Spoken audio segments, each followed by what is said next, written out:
Effet photoélectrique de volume. L'électron photoexcité est libéré au sein du matériau.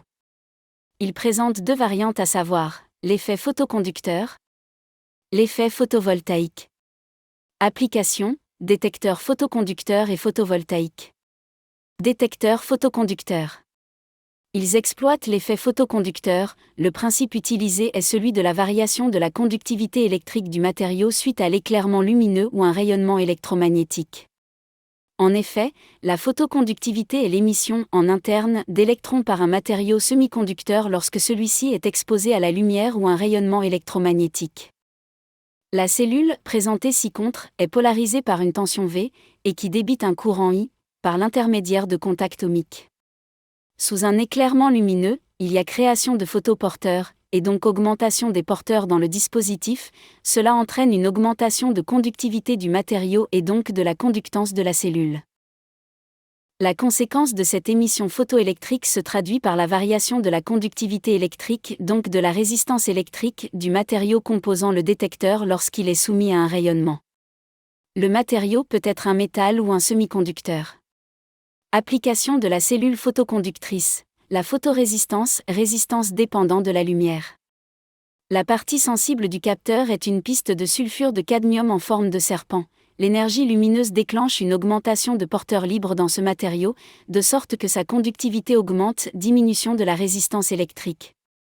La principale application de la photorésistance est la mesure de l'intensité lumineuse. Mesure de la luminosité ambiante, détection des changements obscurité-lumière jour et nuit, pour ajuster un éclairage par exemple. Suiveur de lumière pour panneaux solaires, robots. Appareil photo. Système de détection de présence, de mouvement ou de passage ascendeur, porte automatique. Système d'alarme. Détecteur photovoltaïque. L'effet photovoltaïque consiste en la création de paires électrons-trous dans le matériau semi-conducteur suite à un rayonnement. Il se produit lorsque la lumière attaque la limite entre un semi-conducteur et une fine couche de métal. Il se produit alors un courant sans exiger de force électromotrice extérieure. Application de l'effet photovoltaïque, photodiode et phototransistor. Photodiode, capteur détecteur de lumière, une photodiode est constituée par une jonction P-N qui peut être éclairée extérieurement. Elle travaille en polarisation inverse, le courant inverse est en fonction de l'éclairement, lorsque l'éclairement augmente, le courant inverse augmente. Les photodiodes ont une réponse plus rapide et plus linéaire que les photorésistances, mais leur courant photoélectrique est plus faible. La photodiode, soumise à une DDP, polarisation inverse d'une part et à un rayonnement lumineux d'autre part, se comporte comme un générateur de courant. L'intensité de ce courant est proportionnelle à l'intensité du flux lumineux. On remarque, avec les conventions de signes habituelles, que le courant généré est négatif, c'est-à-dire qu'il circule à l'opposé du courant dans une diode de redressement, diode normale. Une photodiode est donc une diode sensible à la lumière. Un montage électrique adéquat permettra d'obtenir un signal, tension électrique proportionnelle à l'éclairement.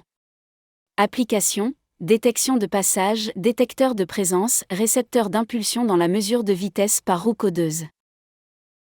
Phototransistor. Un phototransistor est un dispositif qui convertit l'énergie lumineuse en énergie électrique. Les phototransistors sont des transistors dont le boîtier transparent comporte une lentille qui concentre la lumière sur la jonction collecteur-base. Cette jonction, polarisée en inverse, se comporte comme une photodiode.